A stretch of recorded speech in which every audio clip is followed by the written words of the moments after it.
Good evening, everyone. How are you for the latest show on YouTube, or what should be the latest true crime show on YouTube anyway? As long as we start before midnight, it should be the latest show. Good to see you all. How are you? I can tell you that Paul Holes will be on websleuth.com tomorrow to answer your questions. Tune into that website tomorrow, websleuth.com, and catch up with Paul Holes. Have any burning questions about detective work, investigative, the work he does? Have any questions about the DNA collaboration he's doing with Othram? Check it out there tomorrow. Check it out. He'll answer a bunch of questions, kind of like a Q&A, kind of like a Q&A. Check it out. He'll be there tomorrow. Well, today, if you're already past midnight. Good to see you all. How are you, Kathy? Good to see you, Snapcrackle. April B, Marilyn Landis, Natasha, Rachel. Good to see you. Good to have you guys. Yeah, that music is terrible. I hate it. I hate it. It sounds awful. It sounds like we're in an elevator together, all just waiting to get to the next floor. That's what it sounds like to ping. It sounds like we're all in an elevator. All right. People will just have to catch up. If they're hanging out with Trish, then they're just gonna have to catch up later. All right. The biggest story out of today is this Amber Alert of this 15-year-old girl out of Harnett County in Carolina, so North Carolina. I can't say I've ever done many stories out of Harnett County, but doesn't matter. Doesn't matter where the missing children are. We will do a segment on them. I think this one's really important. This one's very strange. I'm going to play this video for you in a second, and then we'll go into more details about it. Guys, how are you? Good to see you out there. They're coming to you from, actually, it's not super hot in Melbourne today, but it's quite warm. It's quite warm. I love hearing from SF. Is he on the channel? I didn't know he was on there. I didn't know Steve was on there. I thought it was something else. Hey, RX girl, how are you? Kathy Lynch, good to see you.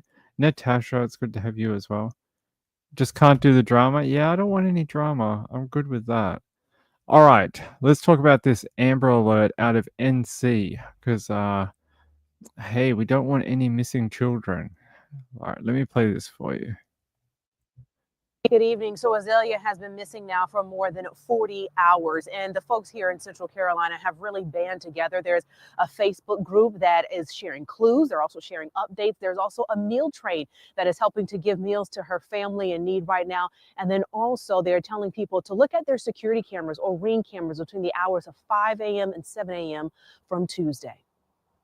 Azalea Streifler's mother posted a cry for help on social media, stating she last saw her daughter around 6 in the morning on Tuesday and believes she's in danger. According to Harnett County Sheriff's Office, her mother called authorities an hour later. We spoke with John Bischoff of the National Center for Missing and Exploited Children in Washington, D.C. Go with your gut. And if you feel something's wrong, if you feel they're not where they're supposed to be and you can't reach them, escalate that situation.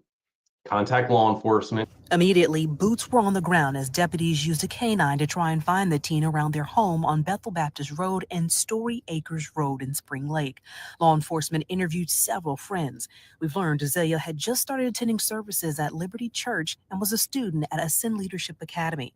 Their spokesperson telling us she's a great student and involved in many activities. Wednesday morning, Azalea's disappearance met the requirements of an Amber Alert. Now, agents from the NC, SBI, and FBI are talking to more people, searching the area, and spreading the word about the 15-year-old who's 5'4", 110 pounds, and has blonde hair and blue eyes.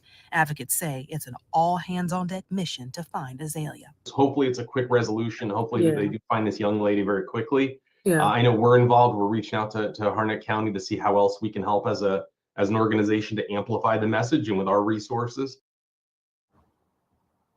And so there's really been a band of support on social media, everyone sharing what they know. And also, we've reached out to the Harnett County Sheriff's Office. We've asked them several questions throughout the day. Some of those questions do include, are there any potential leads on any suspects? Could she have been targeted by an online predator of sorts? And then will there be any future community searches where the community can come together and help with this search? And we have not heard back. Once we do, we will keep you all updated online and on air. Good evening. So not a ton of information out there right now, at least not from my searching either. Yeah, it is a pretty name. Someone said, I love her name. Yeah, Azalea. It's a very nice name. Not a ton of information. Even when I go to her National Center for Missing and Exploited Children, here's like the photo of her. She's missing from Raleigh, North Carolina. We all know where that is. They describe her as a 15-year-old white female. She has blonde hair, blue eyes. She's 5'4" and 110 pounds. That's it. I don't have too much more to give you. Like, I wish I had like, oh, she was seen with a guy, or like, you know, she was talking to someone online. There's very, very little useful information. Even if I go here. Oh, there's actually a little bit more here, actually. What do they say? She was last seen in Spring Lake. Where's Spring Lake? No.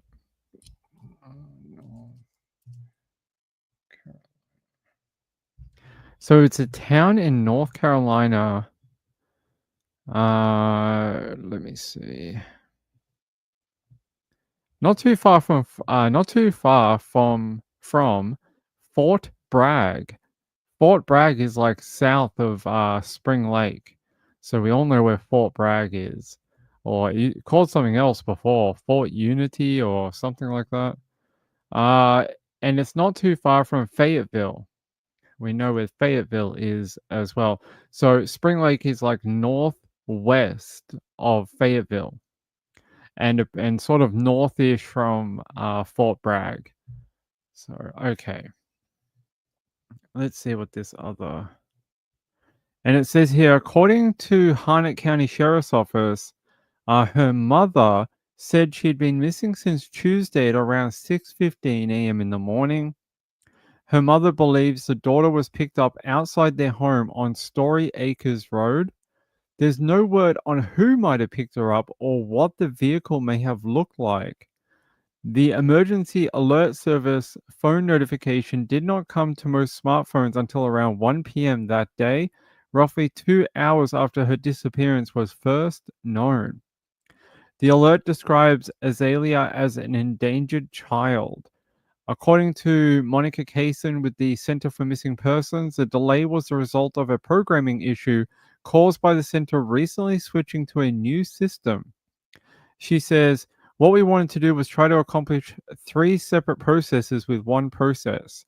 In the future, we'll be able to do these alerts very quickly, precisely, and get the information out to those people who need to know. They said if anyone has information regarding this case, you're asked to call the Harnett County Sheriff's Office immediately at 910-893-9111 or call 911 if you see her or notice her in a vehicle. Something where deputies really need to get onto it really fast. Yeah, it is a nice name. Hey, Charisma, how are you, my friend? Good to see you. Mr. Dan Yee, good to have you. I like it too. It is a good name. All right, what does this one tell us? Some big stories to get us started here. We're following 2 breaking news stories right now at 4 o'clock. First, the search underway in Cumberland County at the home of a Green Beret who went missing back in January.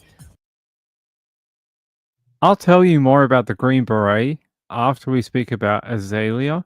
The Green Beret investigation is very bizarre. I actually found that by researching about Azalea. So we'll talk about that after. Also in Harnett County, an Amber Alert is in effect for a missing teenager. We begin here at 4 o'clock with that Amber Alert. Take a close look at the photo. This is 15-year-old Azalea Striffler. It's been more than 24 hours now since she disappeared near her home in Spring Lake on Story Acres Road. Thank you for joining us. I'm Dan Haggerty. And I'm Lena Tillett. So this Amber Alert was issued at 10:46 this morning. Sky 5 flying over the neighborhood where Azalea Striffler is believed to have gone missing. WRAL's Eric Miller is. I gotta ask, why did they send the helicopter out there? She's been missing since 6:15 in the morning, 6:15 a.m. And they're like, oh, at 10:45, we sent the helicopter out there. Like, why? She's long gone. Like, she ain't there. It's not like you're gonna catch her on the helicopter. What are you gonna do? Just video people's homes? Like, what are you doing? It's not doing anything. Joining us live in Harnett County, Eric, Azalea's parents say she has been missing since about 6 a.m. yesterday. Alina, according to her mother, Striffler was picked up outside her home on Story Acres Lane yesterday around 6:15 in the morning. She hasn't been seen since. I want you to take another close look at these photos here. This is Azalea Striffler. According to her mother, she's about 110 pounds, has blonde hair, blue eyes, stands about 5'4" tall. Right now, there's no word on who might have picked her up or what the vehicle that person driving may have looked like. But the Amber Alert sent out this morning does describe Azalea as an endangered child. Now, the Harnett County Sheriff's Office here, they're asking anyone with any information who might have seen anything, might have heard anything, to please get in touch. So, Eric, there was a significant delay in sending out an Amber Alert in this case, particularly to people's phones. I know I got it this afternoon. You're saying she went missing yesterday at 6 a.m., but was reported missing this morning. What happened with that delay?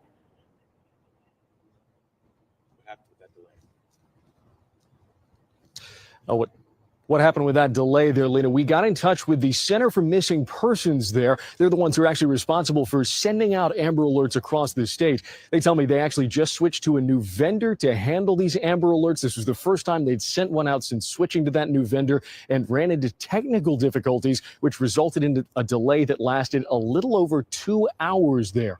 They tell me they are still working on resolving that issue, but will still be able to send out information to media partners like WRAL to get any information out to the.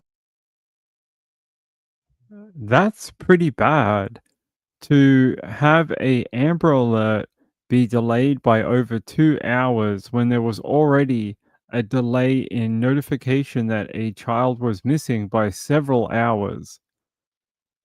That's like, it's like the odds are stacked against this poor girl being found.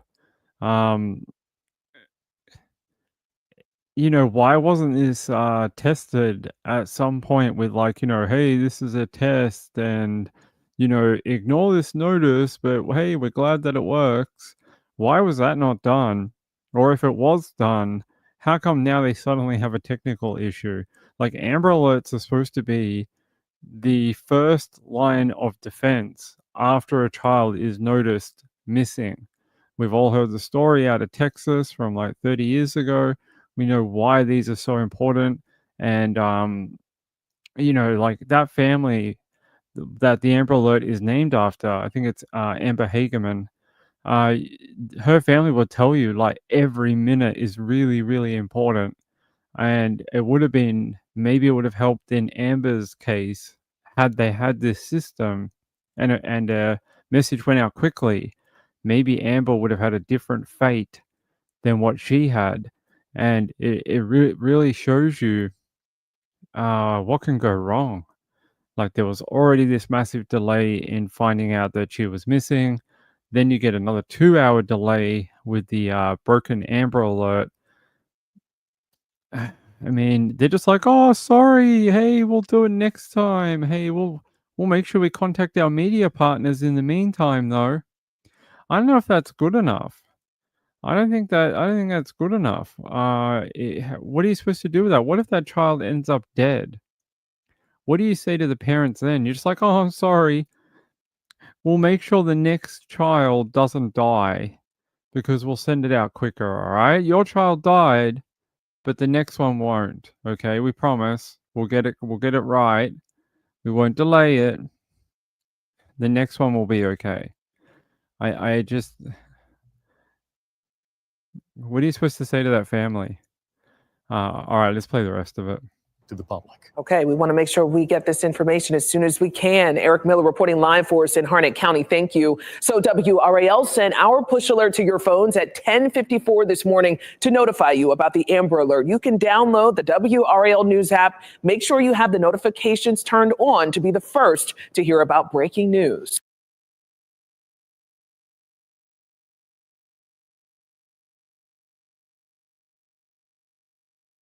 So the only way you would have got that information other than Twitter or Facebook, which I heard it was posted pretty quick on there, is if you have the WRAL app and that you have push notifications turned on. Not through like the, emergency text messaging system. It's not the EAS system, it's the one for Amber Alerts. Bit different. But what opportunities were lost to try and track where this girl might have gone? It's a bit of a theoretical, thinking about what could have been done in those very, very important 2 hours. So, yeah, we don't know a lot. I know the family is begging anyone that lives nearby that may have a Ring doorbell or a CCTV that is on their road on Story Acres or any connecting roads to that particular road, and you can get between like 4 in the morning and like 8 a.m. in the morning. If you got that 4-hour block, try and get that done. Try and hand that in. See if it's got any vehicles or, see if it's got an image of her on it. Might be good. Thavi said, just jump from web sleuths. I blame her for everything. I blame Trish for, I don't know. I blame her for the McRib. I really do. I blame her for tasty pork barbecue sandwiches. I do. April B says that's a local news outlet. Not many people are going to have that app, right? And then you still have to have the push notification turned on for the app, which a lot of people don't want. So, Sean says if you can't see the like button, you need to close the chat section. All right, yeah, do that, but make sure you come back again. Make sure you come back. We want to hear from you. Deborah, hey Deborah Lewis, how are you? JDR, good to have you. Touche, happy to see you. Hey Nikki, hey Thavi, good to have you guys. Hey Sean. Yeah, so I don't know what you want me to tell you about this young girl. I wish we had more information. Let me just double check one other place. Do we have some more information? Everyone's sort of got the same information that she was last seen around 6:15 in the morning on the 25th. Other than that, it seems like no one really knows. Even my friend Legacy doesn't know more than that either. Yeah, I'll read what my friend Legacy says. They say authorities have conducted canine searches and interviewed numerous friends since she was reported missing. That's very interesting. They say Azalea is a student at the Ascend Leadership Academy, is described as a great student involved in many activities. Okay. What is the Ascend Leadership Academy? What is it? It's a school, obviously. What do they do? Oh, it's just a normal school? Okay. What an interesting name for a school. It's in Sanford, North Carolina is the school she went to. Here's their little website. Not going to give us much information, I don't think, but apparently they're having a talent show on February 28th. So on Friday night, they're going to have a talent show at her school. Anything in their Facebook feed? Not really.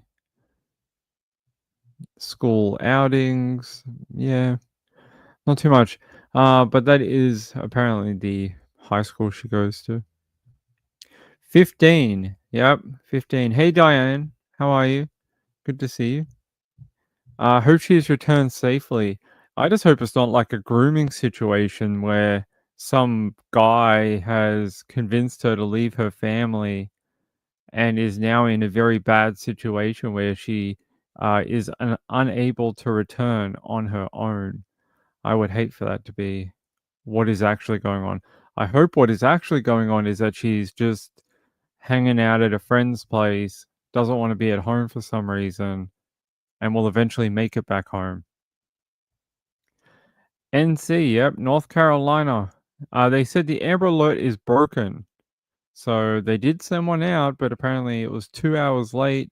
It was area specific, and there's some sort of issue, technical issue. Thavi said we were just talking about Sebastian on Web Sleuths. Today is 1 year since he went missing. Yeah, it's very sad. It's not an anniversary I really want to celebrate for any particular reason. I cannot believe we are 12 months from the day that we first all heard about Sebastian. And I think about all the crap we've heard in the last 12 months and all the just drama, you know, like sludge and all the YouTube rubbish that people have put out about Sebastian. And it's what I hate about true crime. I hate true crime for that reason. Like, there's just so many people that just will nitpick at the most dumb things and turn it into a whirlpool of like rubbish. And the same thing happened with Summer Wells. And unfortunately, the same thing happened with Sebastian. And it tends to happen when there's a void in information. When there's no information to talk about, people just start making up shit. And we end up where we are today. So it's very sad. All I care about is finding how to bring Sebastian home, how to keep his name in the media, and how to keep, you know, people searching for him, looking into the investigation, sending in tips, that type of thing. I'm happy to do that. Anything else, they can just get two double middle fingers from Ping, like this. That's it. All the drama people, this is for you. That's it. April B says, I really hope she wasn't being groomed. I hope not as well. It's never anything you want to wish onto anyone, boy or girl. Susie says, hello. Hey, Susie. Oh, she was saying hello to Marilyn. Fine. Don't say hello to me. I mean, it's my channel and everything. I mean, could say hello to the guy talking to everyone. I mean, sure. I mean, Sienna. Sienna, hey, Sienna. How are you? Hey, my tarot friend. How are you? Good to see you. JDR says, in both cases, I feel the parents know more than they are saying in public. Indeed. I definitely believe that to be the case. I still believe in Sebastian's investigation. If you can't progress past the time he was reported missing, then you must go back to the one place you can verify outside of his family or whatever where he was, like some third party proof of life. And that's where your investigation starts. It doesn't start when they reported him missing. It doesn't start when they heard a noise in the middle of the night. No. It starts where there is a third party verification that someone was like, oh, I saw that kid. He was walking around. That's where your investigation has to go back to. And until they do that, until they can progress past that point, we're no further into the investigation than we were a year ago. So there you go. I'll go up. Hey, Jonna, how are you? Rachel said, hopefully Steve can find out. Yeah. Hey, Steve, if you're listening. Good to something. Good to see your name. Let's see. Hey, April, what's wrong? Hi. How are you? Good to see you. All right. If I hear any more about this young girl, of course, I will tell you. Um, I don't know anything else. The information is very slim on the ground right now. But hopefully I'll be able to. Hopefully we'll get more news in the morning, and hopefully I'll just be able to tell you, it's all over. She's back home. There's nothing else to tell you. She made it back somehow. They're not going to release any more information. That would be a good resolution. All right. All right. I want to talk to you about this Green Beret. This is a weird investigation. Let me load this up. I'd never heard of this either until I was searching into Azalea. And then I came across this other article about this Green Beret murder investigation. I was like, what is this? So we can all watch it. Okay. Let me pause this. The search for a missing Green Beret in Cumberland County. This is unfolding today as well. Authorities executing a search warrant at the home of 50-year-old Clinton Bonnell on Butler Nursery Road and Gainey Road. That's also near a pond where a body was found yesterday evening. Monique John joins us live now from that search area. Monique, a lot of questions still out there tonight. Yes, it's a chilling case, and we do have a lot of questions here, really trying to make connections, if there are any here, as the Cumberland County Sheriff's Office is conducting that search warrant here in this area by Clinton Bonnell's home off of Butler Nursery Road. Now, again, as far as the body that was found in the pond nearby, over off of Gainey Road, about 5 minutes away, that body still needs to be identified, and authorities are not directly connecting that body that was found to the disappearance case of Clinton Bonnell just yet. But we did speak to a representative from the Sheriff's Office telling us more about their efforts out here in the Fayetteville area today. The Sheriff's Office will explore every avenue to determine. That's the biggest thing is we're waiting for is a positive ID for the body that was found. So once that information is gained, then we'll be able to, release more at that point. And the Cumberland County Sheriff's Office says they've been working with the Harnett County Sheriff's Office and Fayetteville Police for these investigations in the area at the pond and at Bonnell's home. Authorities were also using cadaver dogs today, saying they've been employing all the resources they can for these efforts. Authorities say 50-year-old Clinton Bonnell was last seen in the Grace Creek area on January 27th. Now, we reached out to Mr. Bonnell's family for comment. We have not heard back from them at this time, and it could be a couple days, according to authorities, until that body that was found in the pond is identified.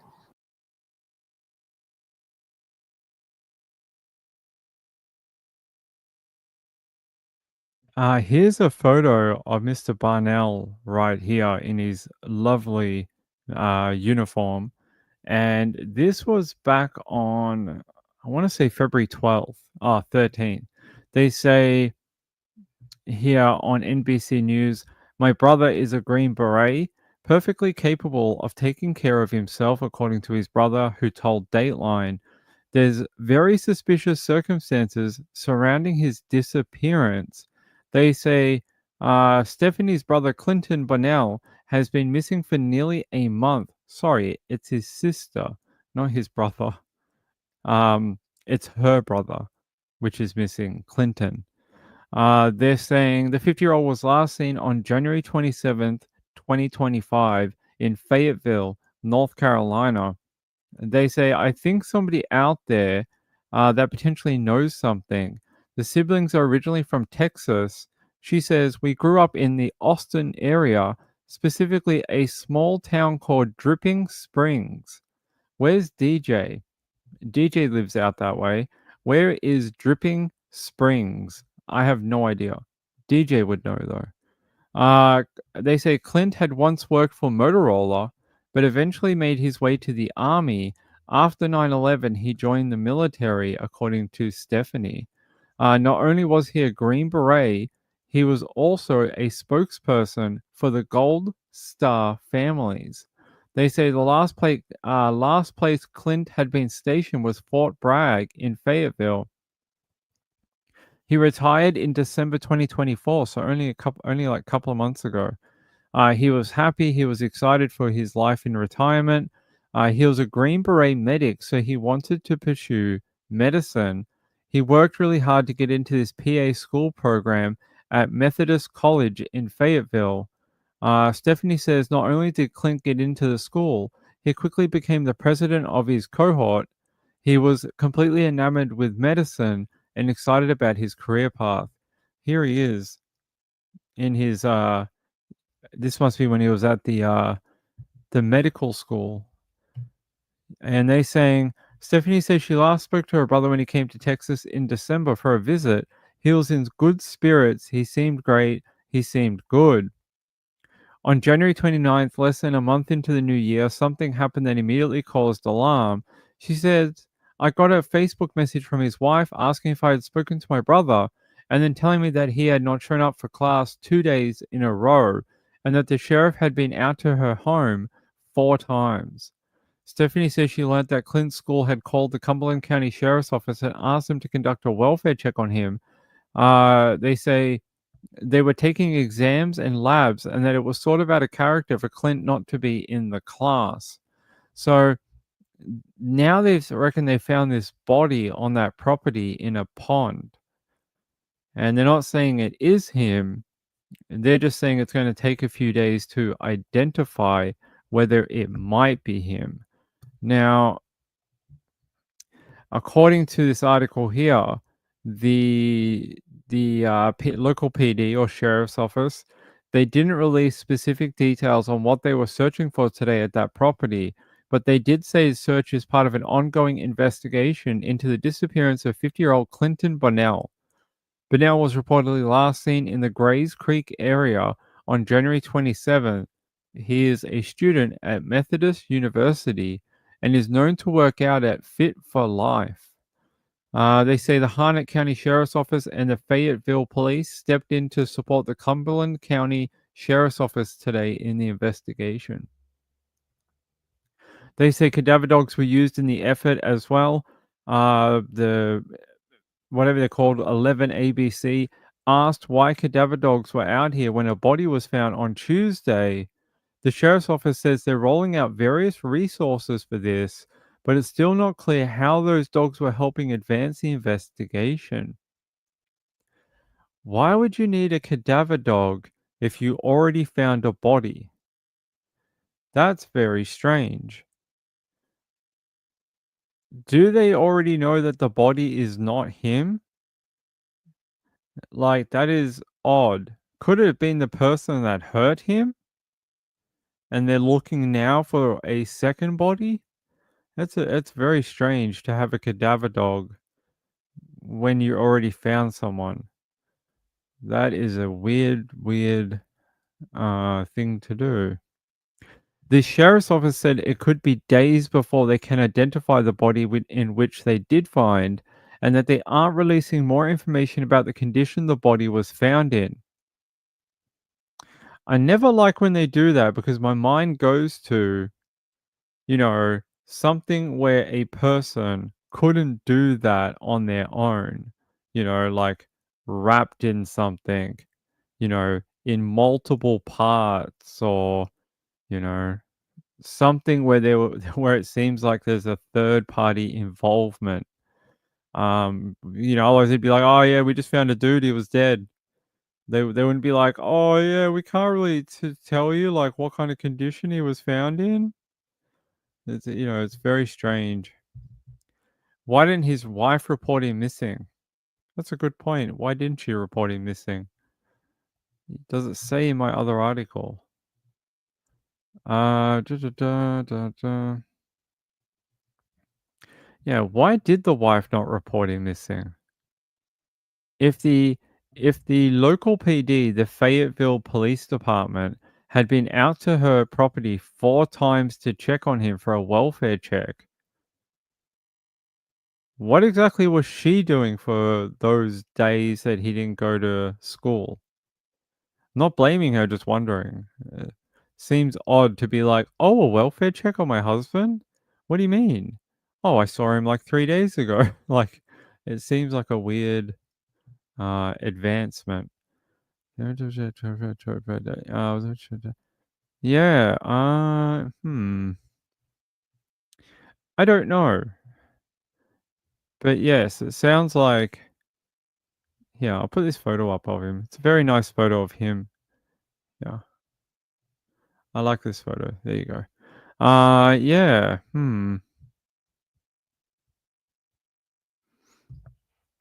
It says here that 11ABC previously talked to Bonnell's sister, Stephanie, who said he was supposed to attend class but never showed up.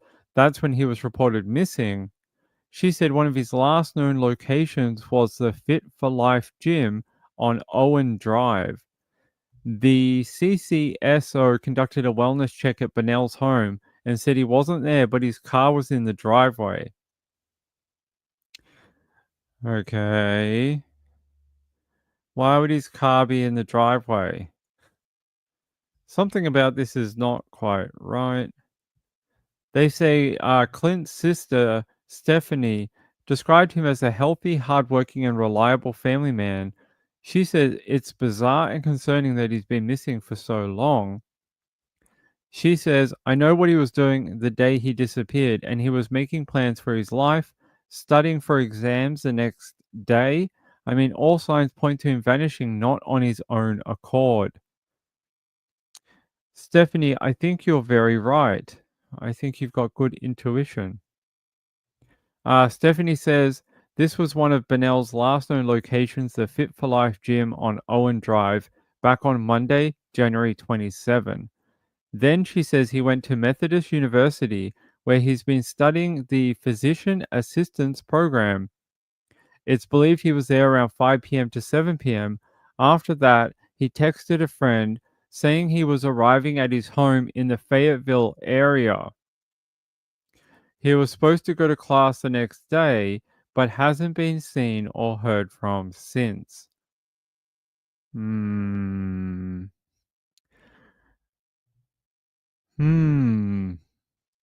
When people just magically disappear when they're so close to arriving home, the antennas go up, the radar starts going off.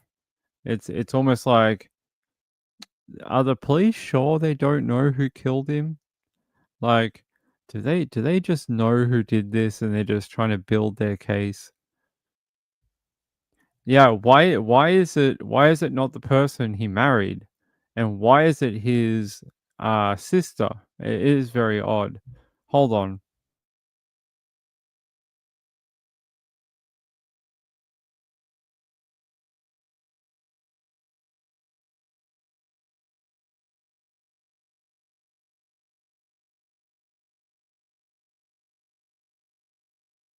Yeah, I find that a little strange. I mean, I would hope if I went missing, it wouldn't be any of my other family that reported me missing, that it would be the person I'm living with, the person I love or whatever, like my partner. Why would I be like, "Oh, your brother reported you missing. Wait. I see him like once a week. What about the person I live with?" Spouse is always a suspect until cleared. Yeah, they start from the inside and work their way out. Yeah, so the car made it home. Where is he? The car, yeah, it seems like we have a timeline. Yeah, the school reported him missing. That is even more weird, right? It wasn't, I mean, the wife eventually called the sister and was like, "Hey, do you know where your brother is?" I'm surprised she didn't turn around and be like, "Don't you know where he is? Why are you calling me?" Like, I live in Texas. You live in North Carolina with him.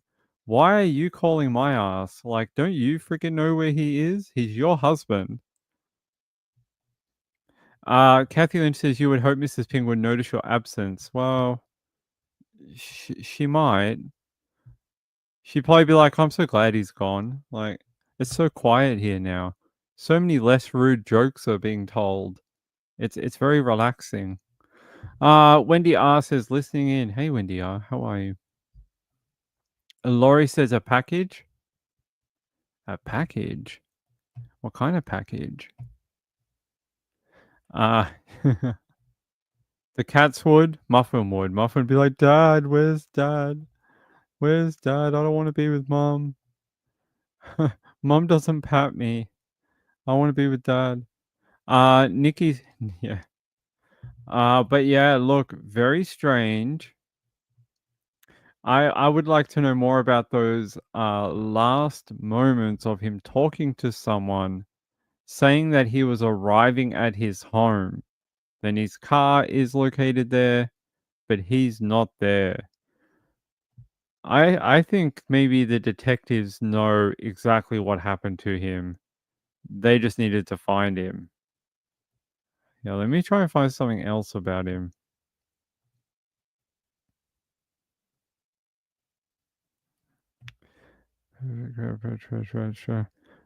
Alright. Let's go to WREL.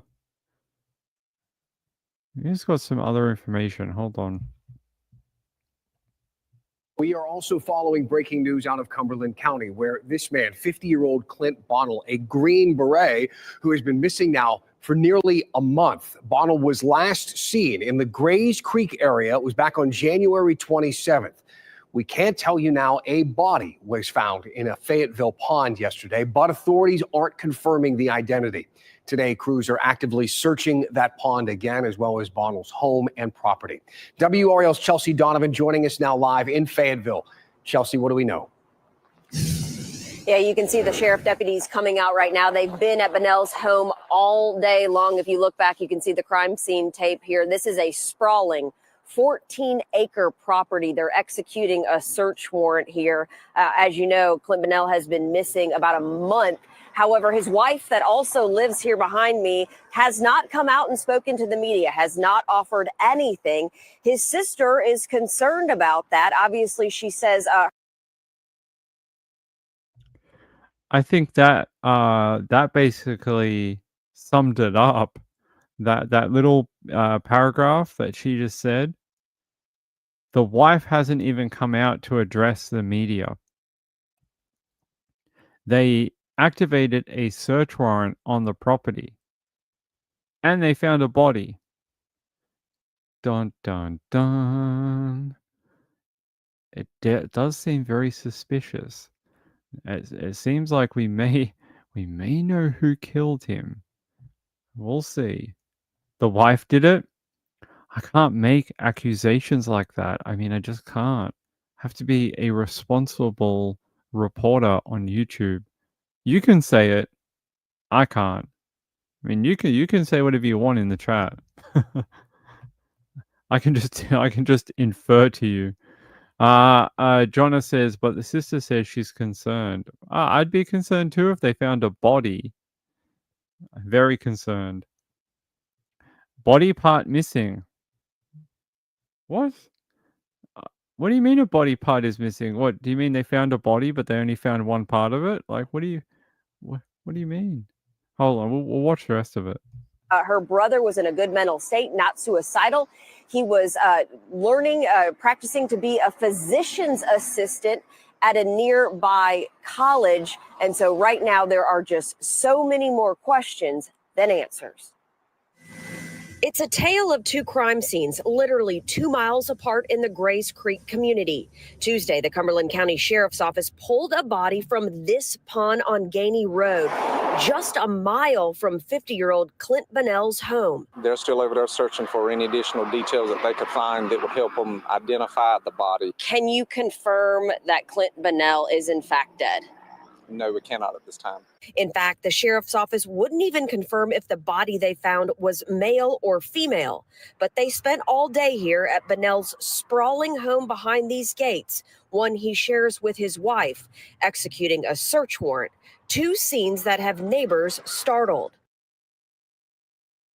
You know how they brought a cadaver dog out? Did anyone actually say they have seen or talked to the wife of him, like his wife? Has anyone seen her when they did the search warrant? Do they know for a fact she's in there? Like, are the police actually saying, yeah, we've got someone in here that we're just, holding while we do a search warrant? If not, who's to say the body in the pond is even his?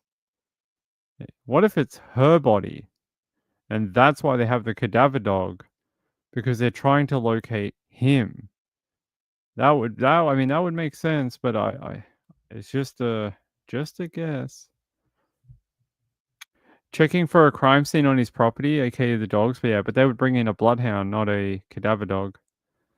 I don't think they would bring in cadaver dogs just to search the property. Or if that is his body, how did she move it down a mile down the road? She'd have to use a car. So forensic tech the car. Take the car, put it through a forensic booth, try and find out if there's been blood, whatever, in the vehicle, and then keep building the case. Maybe looking for more parts of a body.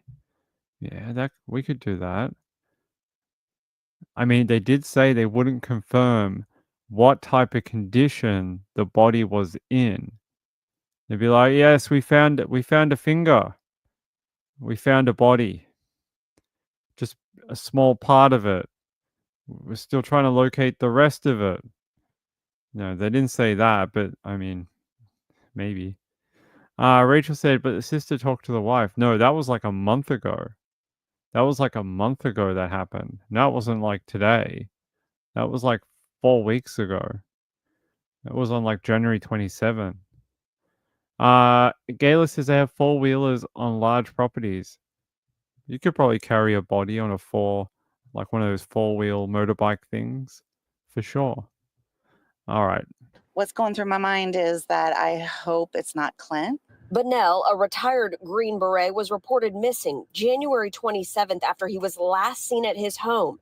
He was also studying to become a physician's assistant at nearby Methodist University. And he had just retired from that position at Fort Bragg in December of last year. We asked the sheriff's office point blank again. Go ahead. We have another deputy going on to the scene here. We asked the sheriff's department if Bunnell's wife is cooperating with investigators, to which they replied, no comment at this time. No one has been detained, and they are not naming a person of interest. We're live. Sorry, what did she say at the end there? Hold on. With investigators, to which they replied, no comment at this time. No one has been detained, and they are not naming a person of interest. We're live in Cumberland County. Chelsea Donovan, WRAL News.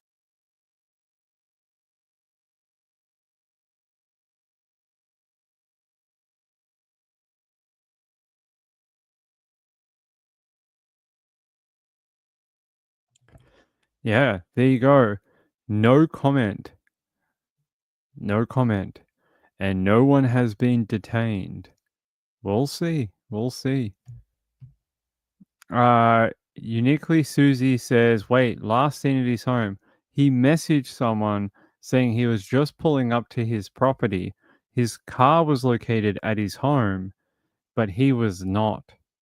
He was not at the home. Right, that's what I want to know. Who was last spoken to his wife and when? That's what I want to know. Jonas says, sounds like she's not cooperating. Or she's not alive. You can't make a dead person cooperate. You can't be like, hey, answer our comments. You can't no comment this interview. That's not how this works. We have to Miranda you first. Nikki says gathering evidence to charge someone. Sounds like it. Yeah, this is definitely odd. Very, very strange. Clinton Bunnell. All right, let's see what else I can find. Crews search home of missing Green Beret after body located. Hey, they got like an aerial shot. Let's have a look. I want to see that. Can we see the overhead? Sky 5. Okay. So they're out here. You see A lot of vehicles. 2 down here, a whole bunch up here. A whole crap load up at this area. Let's have a look. A bunch here. Checking out the woodland area, maybe? Is there any cops down there? What are they zooming in on? Interesting. This goes for like 20 minutes. I'm not going to play all of it, but there's one of the canines right there. And there's a detective and someone else, another officer, heading into that property. There's that canine again. Canine team. So it seems like they're indicating they're up the back here. Is that pond? Yeah, it is. That's a waterway up here. And then you see the police walking around down here at the with a vehicle. I don't know what they're doing, but it seems like they know what they're doing. Interesting. Jonas says, I thought he's the one dead. I don't know. No one knows. All we know is they found a body. Look, there we go. Oh, police tape. Oh, crime scene maybe? Crime scene? The Green Berets are pretty resilient. They are, even in death. Patty L says, sounds like it's him. Could be. Nikki says, maybe cops said no comment because they can't say at the moment as to whether she is cooperating. That is some mental gymnastics to get to that equation, but sure. Gayla says, if he is alive, they could walk right past him and not know since he's a Green Beret. Maybe. Maybe he's like in camouflage and no one can see him out there in all that bushland. Like he's just invisible because he's in his in his uniform. He just blends right in. The invisible man. Pretty crazy. I hope we have more on this in the morning, actually. Let's see. Let's go a little further down. There's that car again. That they were at. They're really far back into that bushland. They got multiple vehicles too. There's that property. They are definitely going. Wow, that's interesting. They have a ladder here going up and into this. Are they going onto the roof or just through a window? Why would they need to go through a window if she let them into the property? You know what I mean? Like, we have things called like front doors that you can walk through. Why would you need to go through a window? See, they're going up and then through there, and they've got black plastic tarp too. It's like they broke a window to get in. There you go. I reckon they smashed that window to get in. There you go. That's very interesting, because if she was at the property, they would just bang down the door or just make her open the door. And they're putting black plastic over that broken window. That's not a body bag. What do you think they're doing with that? They're going to put it. It's Halloween coming up. We should decorate the windows with body bags. Joseph Scott Morgan will think it's amazing. He'll love it. Maybe he'll come out here and he'll sign one. Maybe do a podcast out here. Dismembered body? Maybe. That's a really interesting screenshot, though. Now they're taping it. Look. Yeah, they're taping that window. See? They've put black plastic over that window. I reckon they smashed the window to get in. That's why they've got a ladder. Tell oh my god, we're being watched by the helicopter. That's very fascinating. I know, right? Now it's like the mystery we need to know more about. Why did they break the window? Where is the wife? Where is the husband? Who is the body they found? Patty L says, when is the last time they made contact with her? Like you said, is she missing too? Exactly. But they're just saying no comment at this time. And they executed a search warrant on that property today. So maybe they couldn't get in contact with her, and they eventually just went, well, we're just going to execute a search warrant. And maybe because they're like, I reckon maybe they found one body, they're looking for another. What's the bag for? I don't know.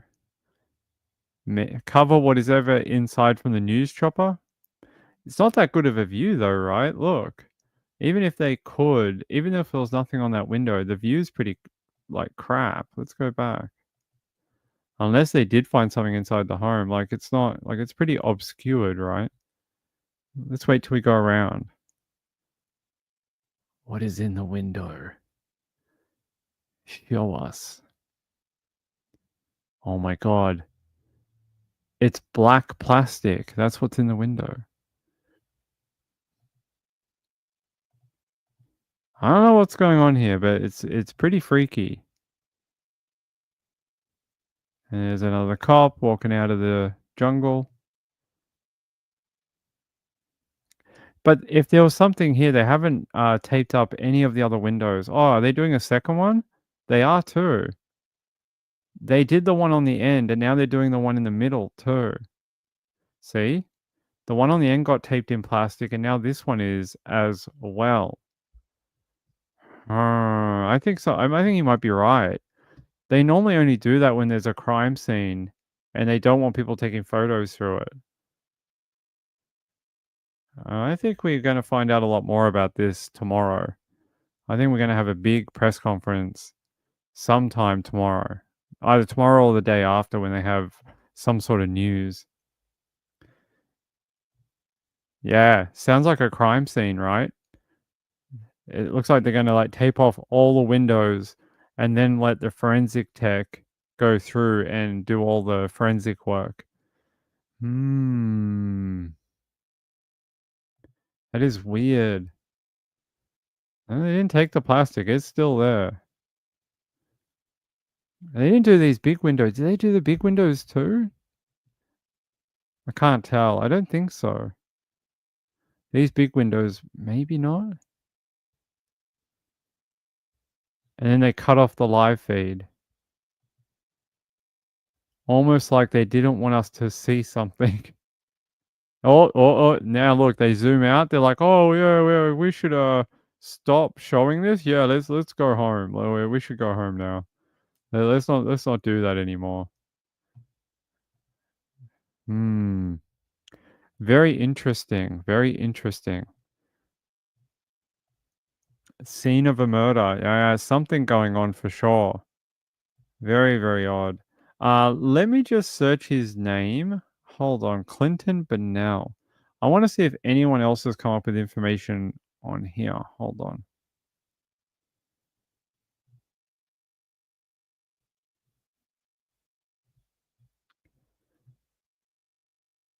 I don't see.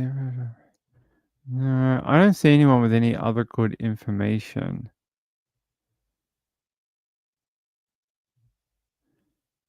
No. It doesn't look like a lot of people are posting about this particular case. Oh, I don't know. They look like they were panning around the property, and all of a sudden, they probably were low on fuel, but it was almost like they didn't want to show whatever was on the other side of the property because they were like kind of circling around, and they got to those big windows, and they were about to head around the other side, and then they just went, "Oh, let's just move the camera this way. Let's look at the beautiful sky. Let's just go home. We'll turn the camera around, and we'll just fly out of here." They just didn't really want to show that part. I will tell you more about this when I know. This is freaky as all hell. Let's have a look at this house again. Can we? Yeah, they're not zooming in up on this side either. Hold on. Let's see. When do we get to? Yeah, there's the black. That's when they tape that first window, and then they tape that middle one too. And you see them with what is that? Hold on.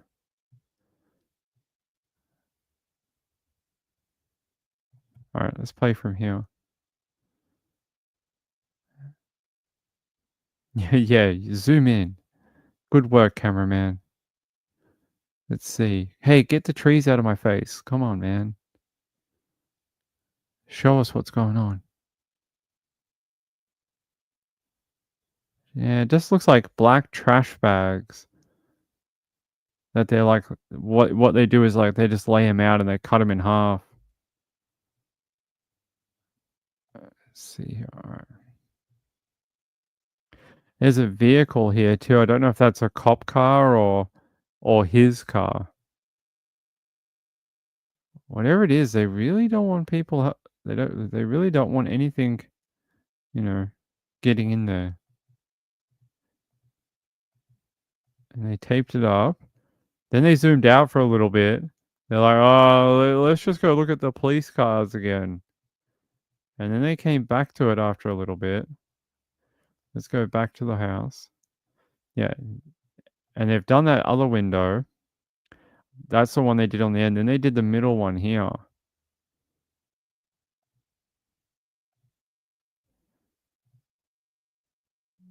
And there's a third window on the end there. It looks like the drapes have been closed. Definitely looks like they're gearing up for a forensic examination. Because oftentimes they'll put the black plastic because they'll put those giant globes inside so they can light up the crime scene and take really good photos of whatever's going on. And they'll often black out the windows, one, so people can't see in when they've got those bright lights. When they have those bright lights and you have a window, you can just see straight through. And they'll often do this blacking out of the windows, so when they do it, people can't see, and they get like a better view of the crime scene with the lights. So yeah, this is very strange. I wonder if they're going to call a press conference in the morning. Could be luminol. Yeah, luminol.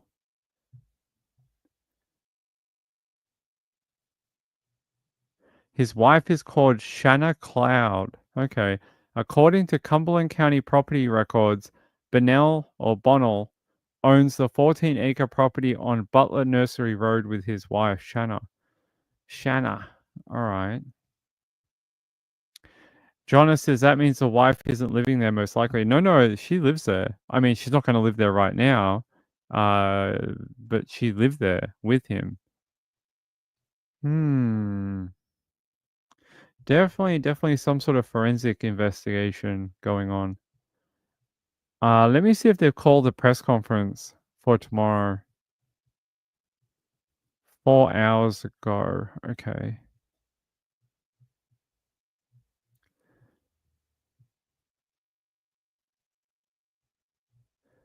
I'm just trying to see if they're saying there's a press conference in the morning. I don't see a press conference for the morning. They may still be investigating, so I'm sure we're going to get one in the next 24 hours, though.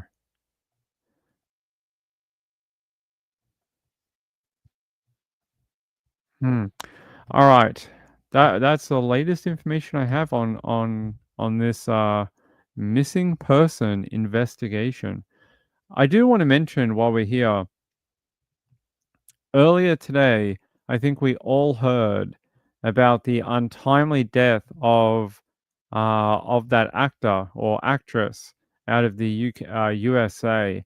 Now, I don't know her from too many movies, although I know she was in Ice Princess when she was younger and Spy Kids, maybe.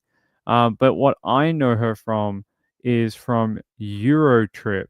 And she was in, that's such a great movie. If you've never watched Eurotrip, it is a really, really good movie, really funny movie. Her name was Michelle Trachtenberg, and she was also on Gossip Girl.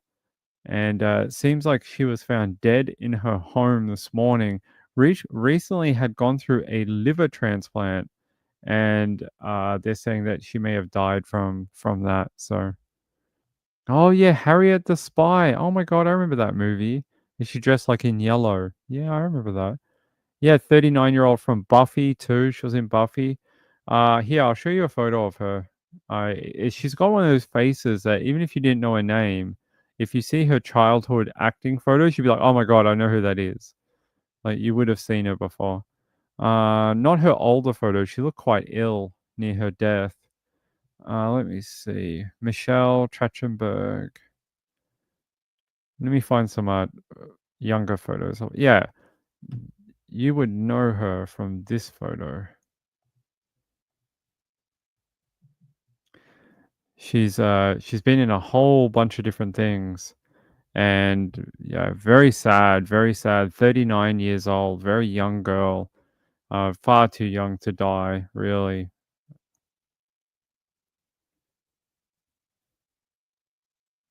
Yeah, way too young to die. Ko-fi alert. I appreciate it. Okay, all right. Yes, okay. That could work, Ko-fi. It's like, click this link to check out the Ko-fi, and I did, and it's like, you got a Ko-fi. I'm like, yeah, did I have to click a link for that? Hold on. I appreciate it. I appreciate it though. Give me a sec. Read what? Yeah, I did. I read it. I read it. I read it. Ah, apparently on Facebook it says she is soon to be his ex-wife. I don't know if he's going to be his ex-wife now. But that is very interesting. Yeah, Blaze says yes, I remember her, just not her name. Recognize her, yeah. She was such a great actress. I saw her in many different films and TV shows. Ah, just far too young to die that early, eh?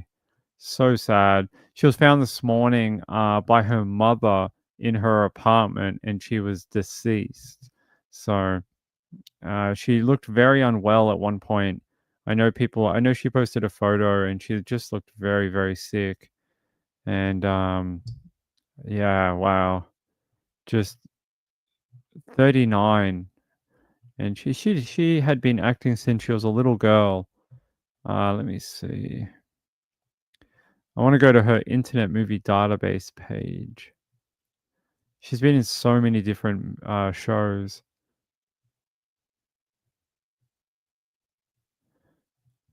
So yeah, actually, they just showed a clip of there's Harriet the Spy, Inspector Gadget in 1999.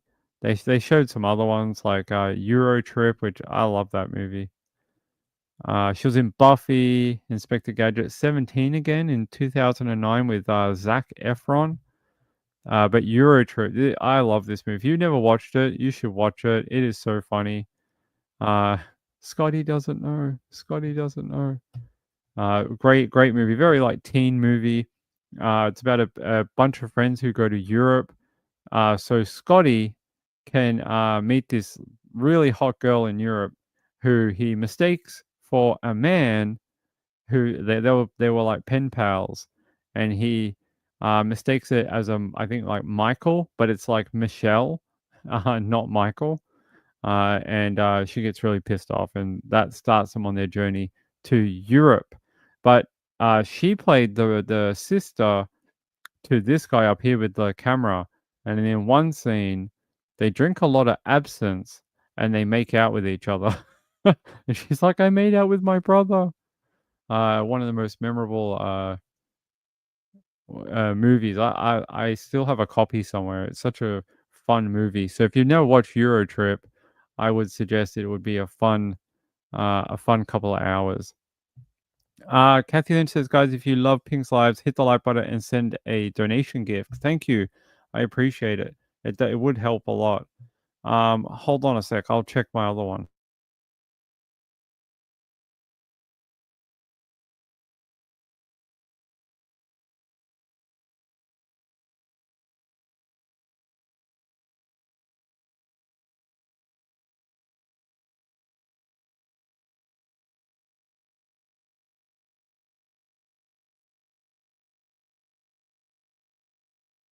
Thank you to Sean and to my friend Vicky, and obviously Penguin earlier this week. But Vicky K, thank you so much. I miss you, my friend. I don't know where you are, but I hope you're doing okay. Haven't seen Vicky in like a month. I hope she's not ill. I hope she's not feeling really bad. And Kathy Lynch, thank you very much for that very generous donation. That will help a lot. I do appreciate it. It is very, very kind of you. I know, right? The one thing that is a very big disadvantage for Australian YouTube people is we can't use any of the USA like payment things. What are they called? You got two of them. I can't remember what they're called, but there's like two payment things that everyone in the USA uses, but I can't legally own one. I think Cash App and I don't know whatever the other one is called. But you can't accept them, can't use them. They're USA only.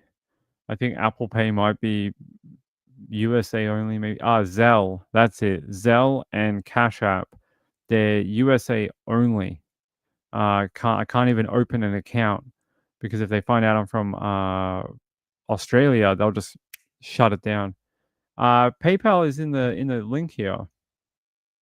If you click the top one, it says this one, PayPal. This top link, or the Ko-fi also sends to PayPal too. Either one, they both send to the same place. Venmo. Yeah, Venmo, Cash App, and Zelle. Can't use any of them. I checked into it. I looked into it. I even looked into the legalities of getting Trish to get me a cell phone in America and seeing if we could open one. It's not worth it. It's a lot of there's a lot of legalities around it where if I was caught, it's like jail time. Like it's for real. It's like fraud crime. It's like real crimes that you don't want to get done with. It's like financial crimes like white collar, getting in a lot of trouble, cross border check, wire fraud or whatever. It's really not worth the hassle. Sean says I can't give memberships. Are we not? Can we not do that anymore? Hold on, I'll give. Do we have enough people here? 1, 2, 3, 1, 2. Don't know if we have enough people, but I'll do it anyway. Give me 1 second. I'll give away some memberships for people. Hold on.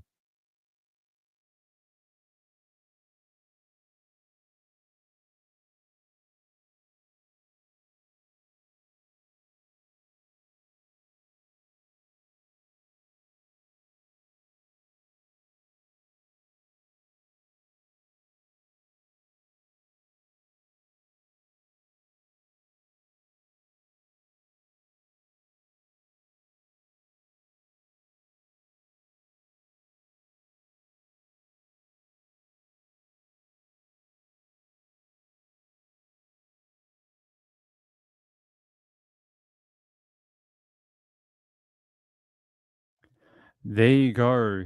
5 people get some memberships. I'll give some more away tomorrow. I think we can do 5 each night.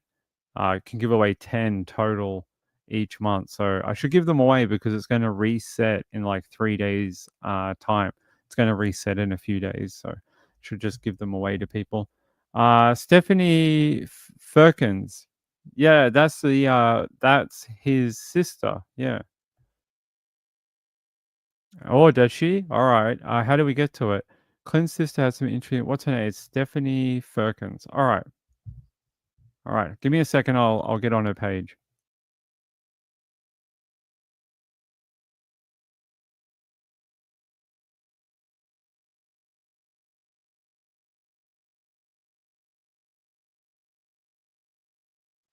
All right. Let me see if I can track her down. I don't know if this is the right person. I don't think it is. Let me see if I search her name. Does it come up? I know she lives in Texas.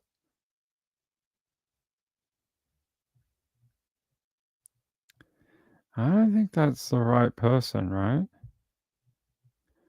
Ping's trying to find it. Hold on.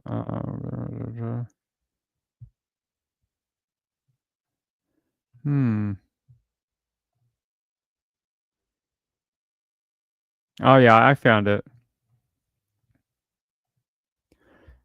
Stephanie says, let's go down. Beautiful photo of her family. What a lovely lady. Beautiful family. What a beautiful, daughters. Very, very pretty. They say it's been 24 days since my brother Clint Burnell went missing, and it's time to start asking some very direct questions. Why isn't my brother's wife Shanna Cloud doing media interviews or pleading to help to find my brother? Why is she refusing to sit down with me to talk? Why did she refuse to file a missing person report? What was she burning in the burn pile when law enforcement showed up looking for Clint? Why did the cameras around their property mysteriously disappear? Why did she get an attorney? These are uncomfortable questions to ask, but I'm not going to stop until my brother is found or we get answers. That is concerning. She was burning something in the burn pile when law enforcement showed up on the property looking for Clint, and that they did have cameras on the property, but they just mysteriously disappeared. She won't do media, won't talk to anyone, won't talk to his sister, and lawyered up. She sounds very much like the Laundrie family. She sounds like Brian Laundrie's parents. Patty L, thank you so much for the membership. You are welcome, my friend. You have always been a great supporter of the channel. I'm happy to give you a membership. Appreciate it.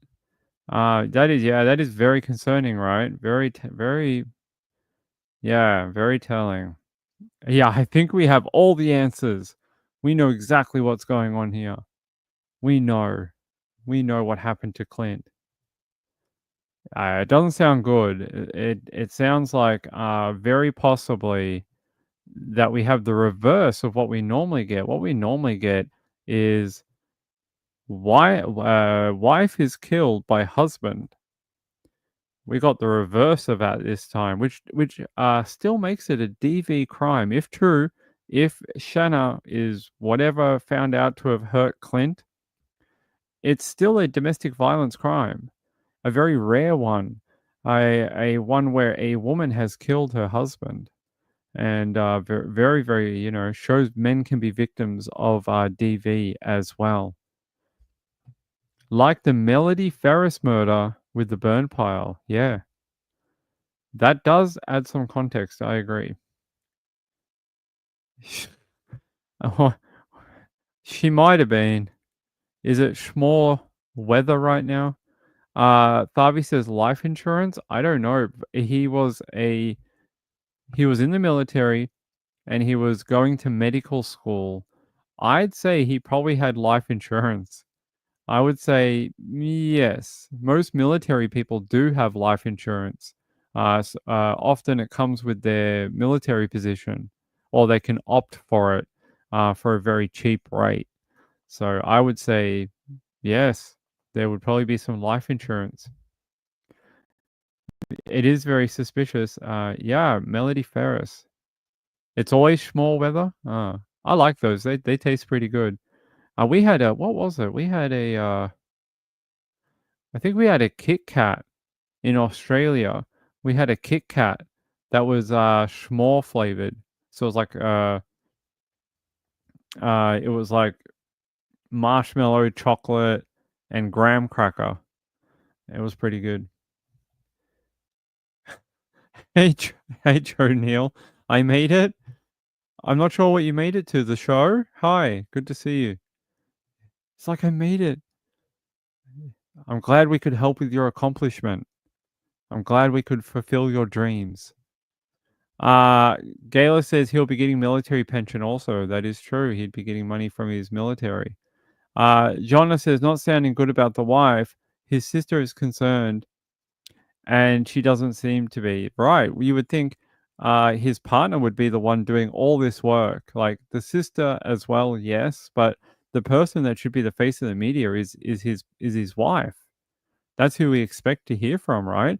Like if any of you went missing, would you be like, "Oh, it's going to be my brother talking to the news?" No, you'd be like, "Oh, I hope it's my husband. Like I hope he's the one out there searching, talking, crying on the news, you know, looking very sad." Hey, Joe Neal. Oh, the question is, if you serve in the military, do you automatically get a life insurance policy? Or do you have to opt in and pay a fee for it? Or does it come with your service to the country? That'd be a good question if you could answer it. Because the man we're talking about today is ex-military. So, Gayla says, my kids or my brother and or sister. Okay, well, you're the outlier here.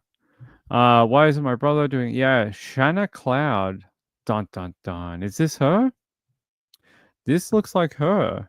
This is the wife that won't speak to the media, apparently. She updated her photo January 16. And this was August 2017. I don't know who the child is. Sorry, we don't normally show children. But here's the four of them, actually. Actually, we can do that. Wait. There we go. There's the four of them, actually. Okay. Guys, hold on.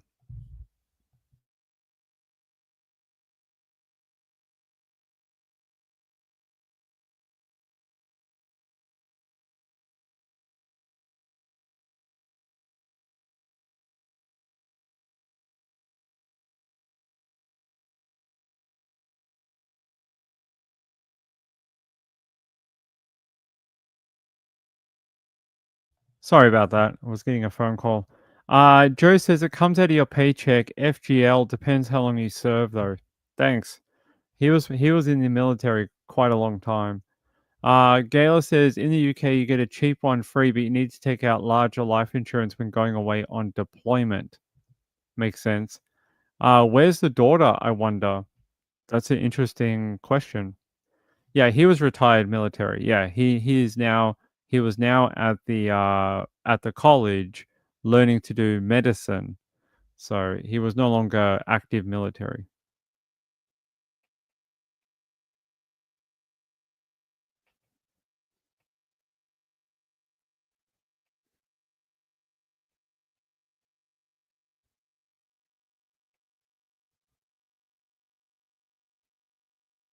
All right. Patty L says he's retired. Let's see.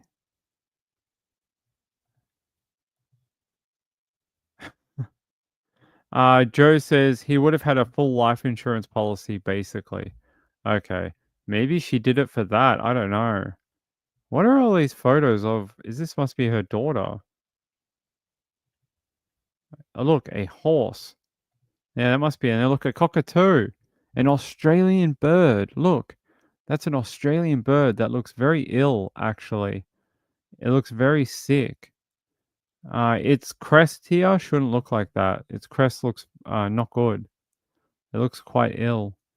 But yeah, it's a cockatoo. Raggy Sea. Okay, I don't know what these photos are on Shanna Cloud's timeline, but it looks like maybe her daughter. And there's her husband that is missing, and Miss I won't cooperate with authorities right here. So, dependents got 10K the next day if your husband wife died. Interesting. It's not a galah, it's a cockatoo. Kathy said, I used to want a cockatoo. They screech very loud. April says, if that photo was from 2017, the girl is most likely grown now. Yeah, you might be right.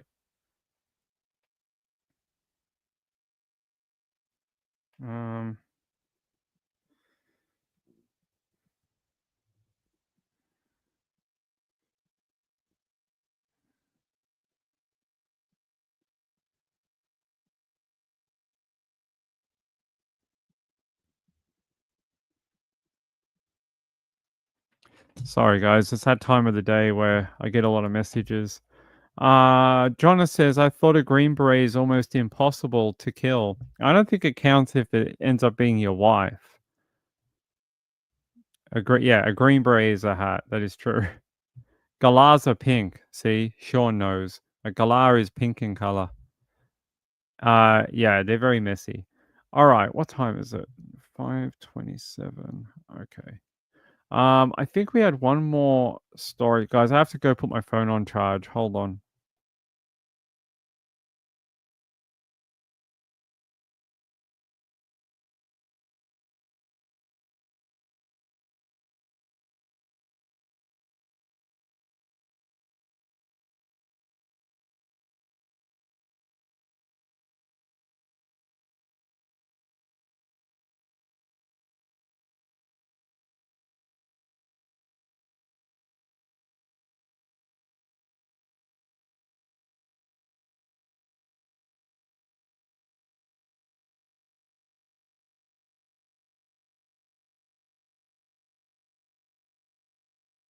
All right, sorry. I had to go put on charge because she was like draining my phone. I'm like, I've got 1%. I won't be able to talk to you if you like kill my phone. Gayla says, but very like a cockatoo in the noise they bloody make, sorta. Joe Neal says the real sharp guys lock the wife out of the bedroom when they get their 1 hour of sleep per day. that's probably very true. Let's see. I think we had one more story that I wanted to. Oh yes. The other story I wanted to quickly talk about is the one in France. Now, I'm not sure if you would have seen this already, but there was a young American woman who gave birth to a baby in France and threw it out of a window. And the baby unfortunately died. And now they have arrested and charged her over the death of that child. I'm just trying to find my article if I can ever find it. Let me see. Okay, hold on.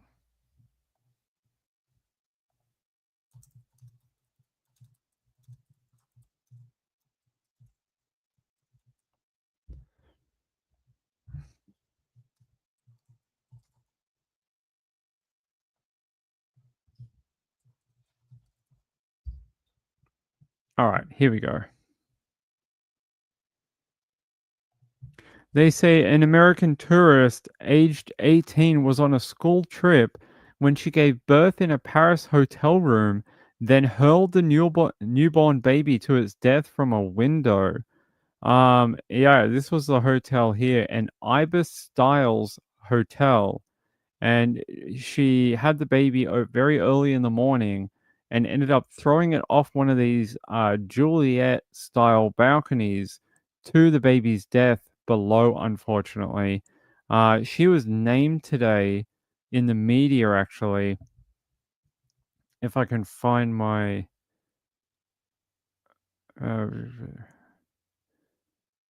Yes, here. So her name is Mia McQuillan. She's a gap year student who was part of a group of young people traveling in France. And yeah, there's a lot of photos of her here. This is her right here. They saying, oh, here, there you go. They're saying up here. For some certain circumstances, They're saying Mia is from Bend, Oregon, was reportedly on a study trip to the French capital with fellow US students when she allegedly threw her baby from a window with the umbilical cord still attached. Investigators have said they believe she was suffering from pregnancy denial. It is thought that she gave birth in the hotel room without medical supervision. Her son was found on the street wrapped in a blanket in the 20th arrondissement near the historic, area in France. I'm going to pronounce it. Around 6 a.m. on Monday local time. They rushed the male baby to hospital, but the baby was pronounced dead on arrival due to catastrophic injuries caused by the 9-meter fall from the window. French authorities have said the baby was thrown from the second floor of the hotel. They added that they believe she unexpectedly gave birth in the hotel while in Paris as part of a group of young people traveling in Europe. Witnesses reported hearing screams and cries from the baby before calling emergency services, according to a French magazine. It is reported that the infant was transported to hospital in absolute emergency and with life threatening prognosis. Mia's shocked grandfather, Ralph, told the Daily Mail, I have nothing to comment because I don't know anything, and that's pretty much where the family is. That's all I can say, according to the 78-year-old granddad. After the horrifying incident, the teenager was taken to the same hospital as her baby for an operation following the birth. There, she was arrested and charged with child homicide, according to authorities.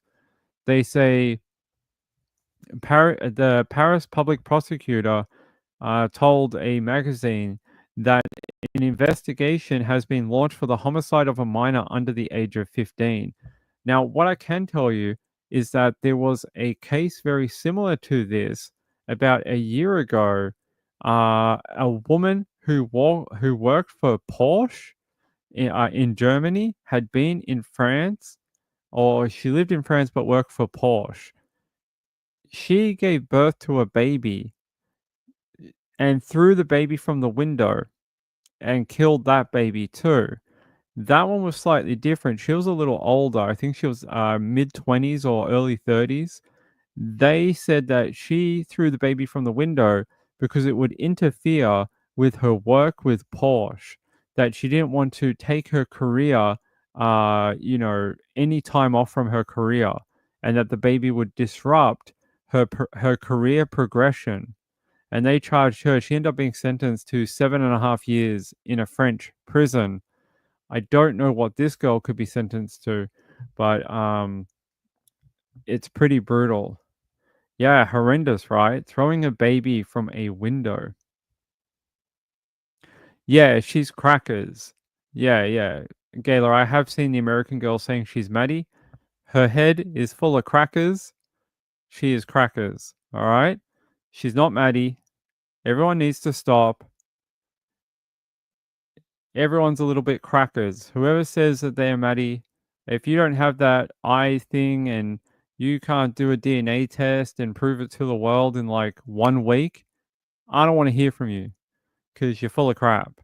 An ancestry DNA test is literally like $79, and you could match yourself to your parents, Jerry and Kate, in like 3 minutes. It's ridiculous. Like that other woman that's now in jail in the UK led everyone on for 2 years, going, "Oh, I'm definitely Maddie.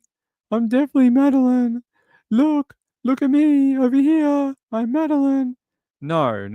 This is so simple.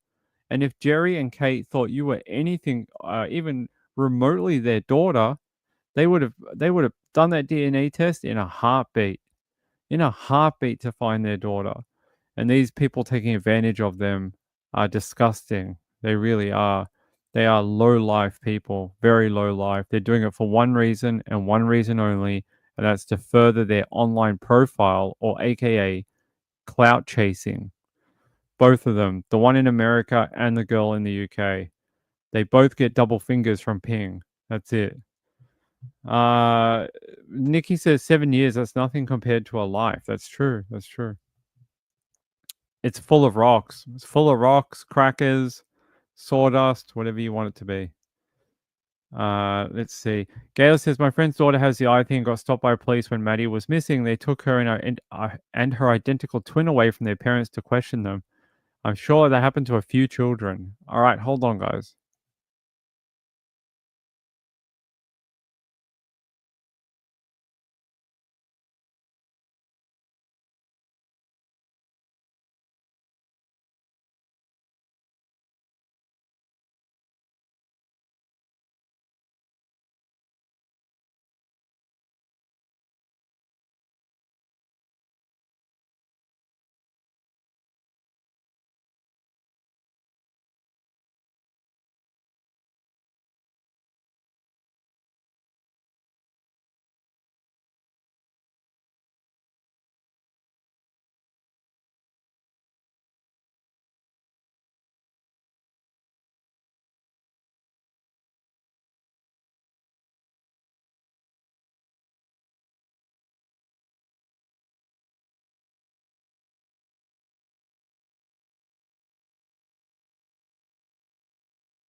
Sorry, just as I hopped off to grab the phone, someone called. So, hey, sorry about the dead air.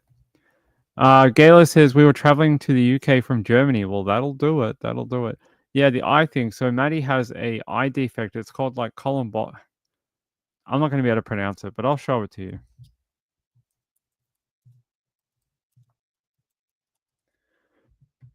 Yeah, Madeline McCann has a rare eye defect called column bomber or boma.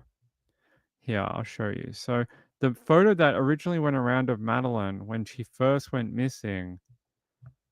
Yeah, so this streak in her pupil here was like this big deal. They put like signs up and made like different stickers and like little shadow things and stuff. Like they were really trying to get this message out here that, hey, Madeline has this eye condition and this is a way to identify her. So unless they can show us that they have this freaking eye condition that doesn't go away with age, then they are all crackers in the head. All crackers. No brains, all crackers. Marilyn says the McCanns know she's not Maddie. I know. They know why the dogs hit on the boot of their rental car. Well, I believe you. I have seen that. I've seen that video of the rental car and the dogs and all that. I don't know what that means, but it is interesting. Gayla says it looks like a fleck of color dripped in her eye. Sort of. There you go. It's right on the screen. I knew we'd find her. That's right, Joe. That's right. Kathy Lynch says, from now on you can call me Kathu. Sounds like some sort of alien name from like Star Trek. All right. Hey, Glitter. Good to see you, my friend. How are you?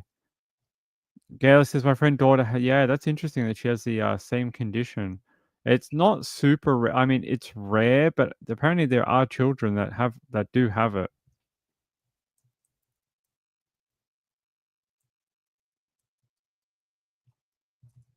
Yeah, there are a lot of children, worldwide, like 1,000 a year in the global population that have this eye condition. But the girl in America doesn't have it. She doesn't have it. She has some vague semi-balance of like sort of looking like Maddie. It's super vague. Hold on.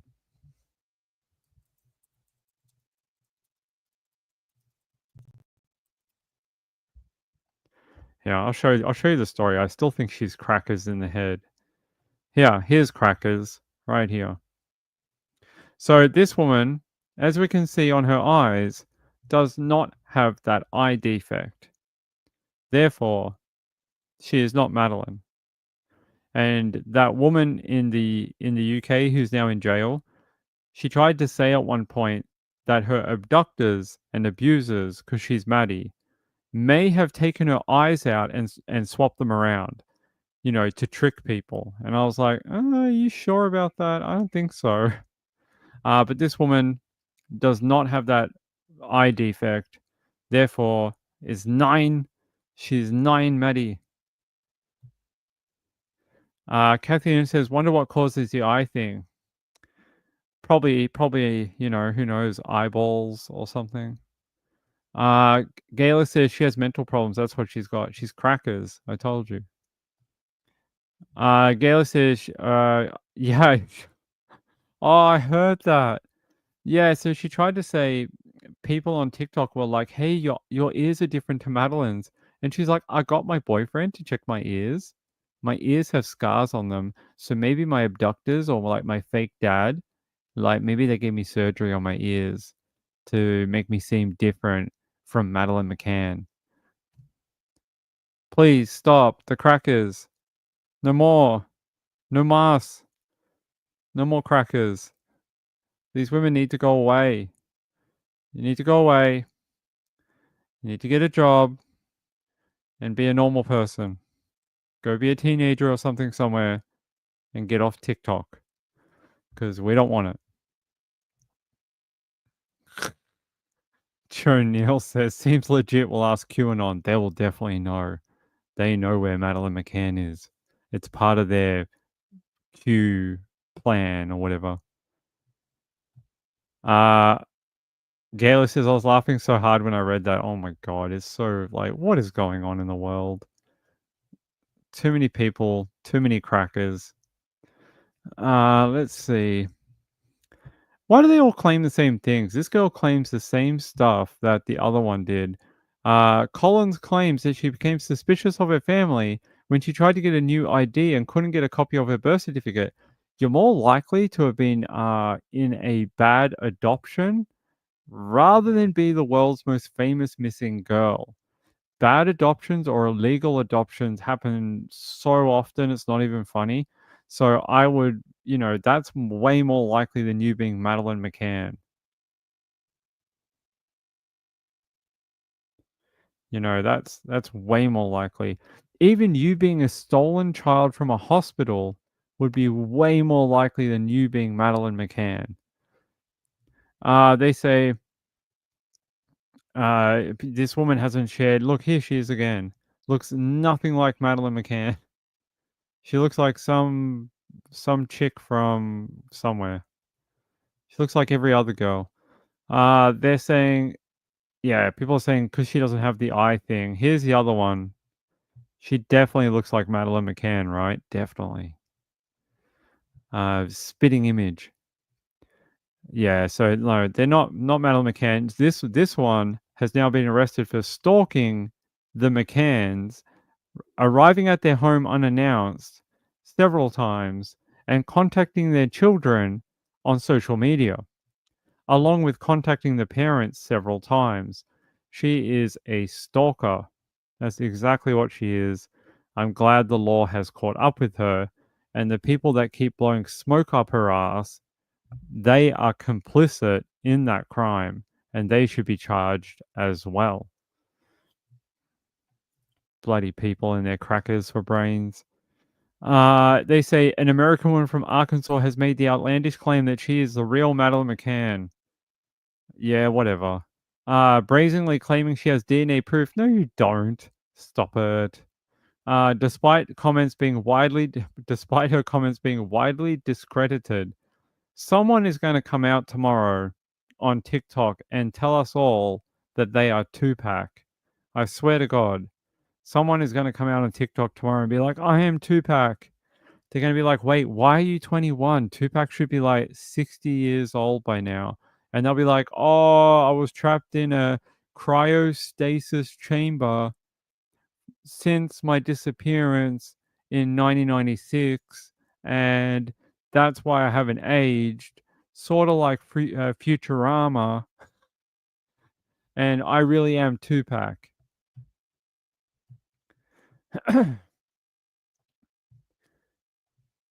Joe says, do the DNA at the same time as the John Bonet DNA. At least one of them might come up with something decent. Probably just the John Bonet one. It'll come up with nothing. Same with the one with Madeline McCann. It'll come up with a whole lot of nothing. It'll waste everyone's time. Arkansas, enough said. Yeah. I like Arkansas, though. There's nice people there. Marlene said, I thought at age 3 I was adopted only because I look like my dad, and my evil sister told me I was adopted. She still torments me. What? Yeah, I think she's 20. How old would Madeline McCann be? I think 21 this year, if I remember correctly.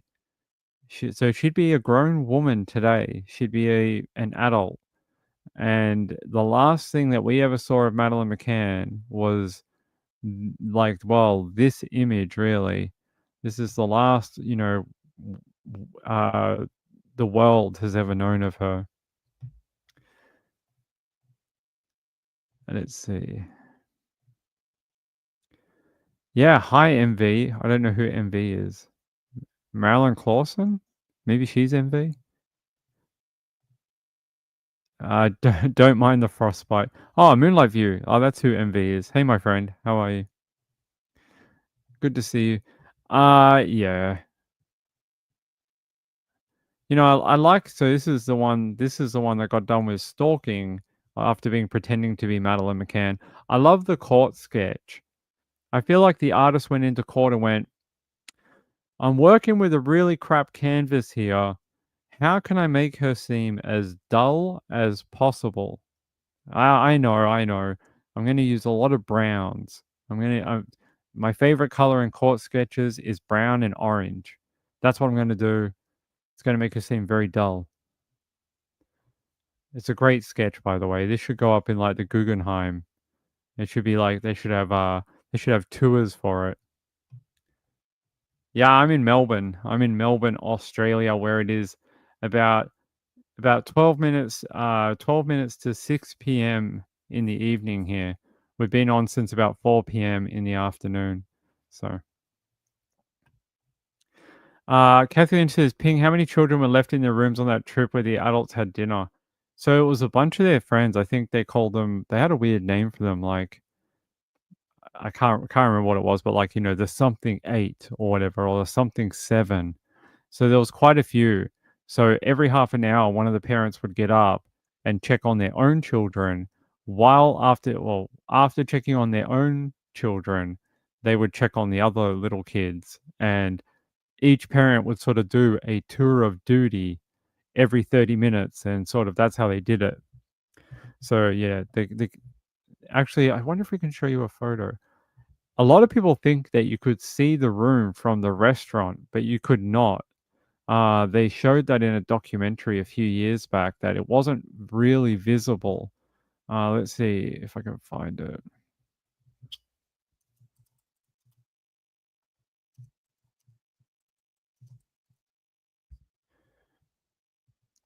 Yeah, it's like 50 to 180 feet from the McCann's apartment. They were in the Ocean Club Resort in Praia de Luz in Portugal. But the tapas bar was quite far away. Yeah, here. I can show you a little photo of it. People reckon like this photo kind of gave a false sense of what it looked like, but there was like an alleyway here with a wall, and I don't think you really could see the rooms up here. So these were the apartments here in red, and I think Maddie's one is this one if I'm remembering correctly. And this was a tapas bar down here in the corner. And so they would walk up here, check on all the children, and then come back to the tapas bar every 30 minutes or so. And sometime in between one of those visits, someone broke in and took Madeline McCann, or at least that is what the story says. So it was quite a distance, about 180 feet, depending on which way you went. I think they have. I think there is an age progression of Madeline McCann. Hold on.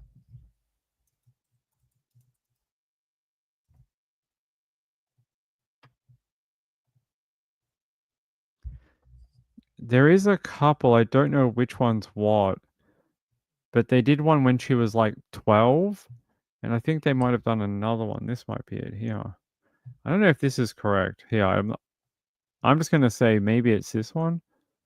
So this was another age progression they did, and this was another one, I think. This one here is the one that they advertised when she was supposed to be aged 9. This is what she may have looked like when about 6 years later after she was abducted. So they've done a few. Gayla says I think they did here. Yeah, so they've done a few. They've done a few different ones, including this one too, when she was supposed to be older. This is what she made. I don't know what this one is, but this one definitely looks like what she could have looked like at, say, 18, 19, 20, 21, something like that. Marlene said the resort offered many. Yes, they had a creche service, like a babysitting service for children, and for some reason they did not take it up. Don't know why. It was like a football pitch away. Yeah, that's about how far away it was. Yes, Moonlight View said she liked this video. Thank you, my friend. The Irresponsible 7 sounds like a movie by that guy who makes movies. Hold on.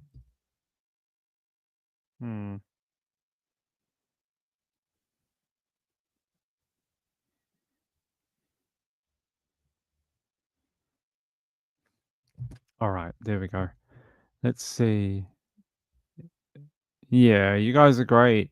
Hopefully, I'm hoping by tomorrow we're gonna have much more information on the missing Green Beret military man, and I hope we find out where the wife is and who the body might be, whether the body was male or female. That'll be very interesting. If we get a big press conference on that tomorrow, I may jump on at like 3 a.m. in the morning. So we'll see. Joe Neal said those people should all be ashamed. I think when they didn't want to talk, when they wouldn't be interviewed by authorities, that always struck me as weird. Like, why are you taking advice from the people who had their child kidnapped? Like, doesn't that show you that you shouldn't be taking advice from them? Like, why are you listening to them about who you talk to?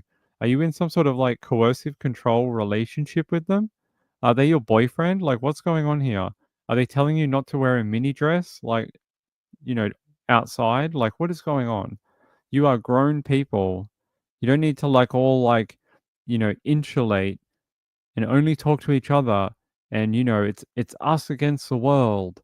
It's a missing child. Isn't that the thing that matters? Not this like, "Oh, let's not talk to the Spanish or Portuguese, authorities. Let's not talk to them. Let's not do their interviews. Let's demand the questions ahead of time." How arrogant, right? How arrogant to demand the questions for a freaking interview from the authorities. How many people do you think have been brought in on a kidnapping or murder investigation that have gone, "I'll do your interview, sergeant, but I want all the questions up front so my lawyer can look at them." Like, that's just arrogant. Who cares? Who gives an F? Isn't your child more important? Like, just concentrate on that. As soon as they rule you out, they can go look for the other people. And I personally believe their insistence on not being interviewed and not helping the investigation, even though their lawyer says, oh, they definitely helped the investigation, they did everything they could. Well, no, they didn't. I honestly believe that's why maybe Madeline's investigation was so stunted at that point in time by the Portuguese authorities, because they thought, based on their body language and actions, that it was the parents. So they kept going that way because that's what it seemed like. You can't blame them for that because that's exactly what a guilty person would do. And yeah, I believe they have no one else to blame for the investigation but themselves. So there we go. Oh, Ping's angry now. They were probably all doping their children. Well, there was that rumor that went around that Jerry and Kate used to give something to Madeline and that. I'm not sure if it's true, but there was that rumor. Jonna, that is very kind of you, my sweet friend. Thank you for the super sticker. It's very, very generous. I appreciate it. I get it right now. Cost of living out there is insane. The last thing I would do is want to give, like, the first thing I would get cut out of my budget would be like frivolous spending on YouTubers that I like and enjoy, because I'd be like, well, so I appreciate it when someone is able to do that, because I understand very well what it's like out there right now with the interest rates and petrol and insurance and stuff. I get it. So thank you very much. It's very kind. Joel Neal said the PJ knew and got hampered by politics. Yeah, he wrote a book. If you want to read something interesting, read his book if you can find it. Oh, the Apple Pay. Is that how you did it? Thank you very much. That is very, very kind. I didn't even know that worked. So there you go. You've now benchmarked it for everyone else who has an Apple device. You've made it work. And the cost of eggs. I know Mrs. Ping was just, that's what she phoned me about. She's like, I can't find eggs. She went to 3 different supermarkets over the last 2 days looking for eggs, because that's all she can eat right now is one of the foods she can eat right now is eggs. She can't find any. There's like none. I went to 2 supermarkets yesterday, couldn't find anything. She went to 3, couldn't find anything. There is a massive egg shortage in Victoria, Australia right now, because there's farms down here that have the avian influenza. So it's in the farms down here. So they're having to put down the chickens. So there's not many eggs down here right now. Yeah, I know, right? Raise chickens? Maybe I don't think I'm allowed to. I don't think I'm allowed to. Joe Neal says, "Are we allowed to slam suspects and other creators in here?" Suspects maybe. Other creators we don't normally do because we're not interested in the drama. We don't normally do that with other channels. Kathleen says, "Don't send Ping money. Send him eggs. They might be worth more than a donation right now."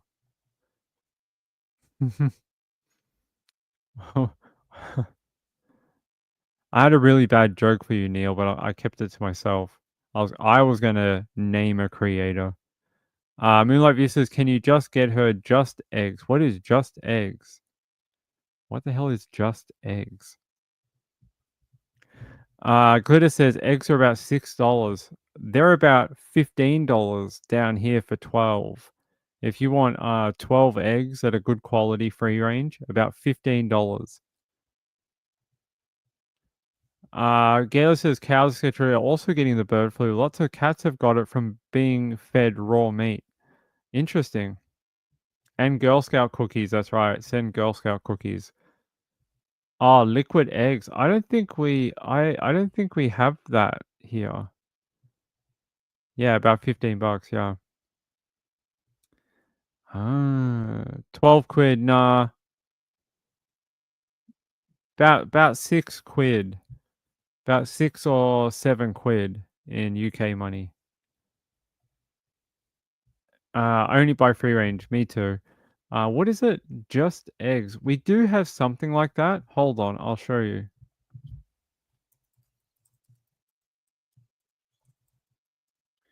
But it's like crazy expensive. It costs like way more than a dozen of eggs. So they have this. Oh, wait, that didn't work.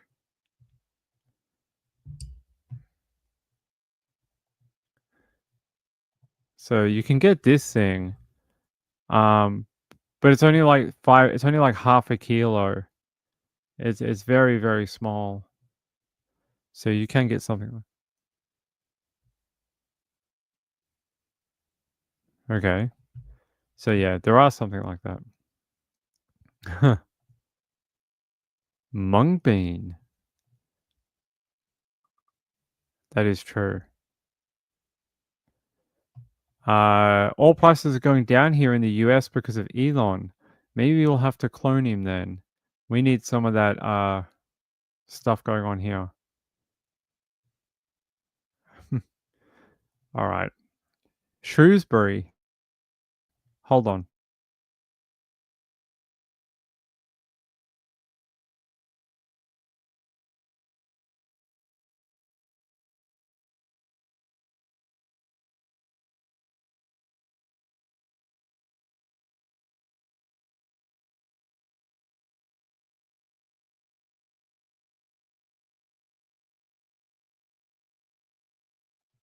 All right. There we go. I think you'll be all right. Hopefully inflation keeps going down. It went down here finally after like 3 years, and we finally had our interest rates went down for the first time since like 2021. So it wasn't too bad. Thavi said I bought eggs yesterday, $6.49 for a dozen. I wish it was that easy here. Ah.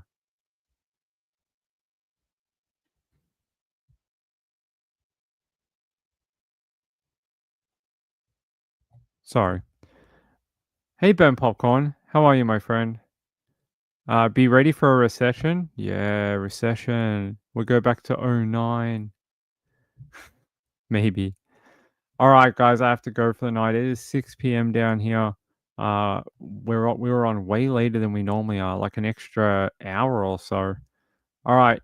I love you all. I'll be back tomorrow. We're going to talk more about that Green Beret tomorrow. Hopefully we get a big update for it. Hey, Joe, it was really nice to have you here tonight. I appreciate it. Same with everyone else in the chat. Forson's mama said, I thought he was telling us Elon was laying them too. He might be. He might be. Nikki says, good night, everyone. Hey, thank you to these people. Thanks to me for gifting 5 memberships. Yeah, thanks, me. Thanks to Jonna for the super sticker. I really appreciate it. Thank you very much. And I will say thank you to these people too. Thank you to Vicky K, Kathy Lynch, and Sean A for sending in those donations. I really appreciate it. Helps out a lot, especially because of the cost of eggs, apparently.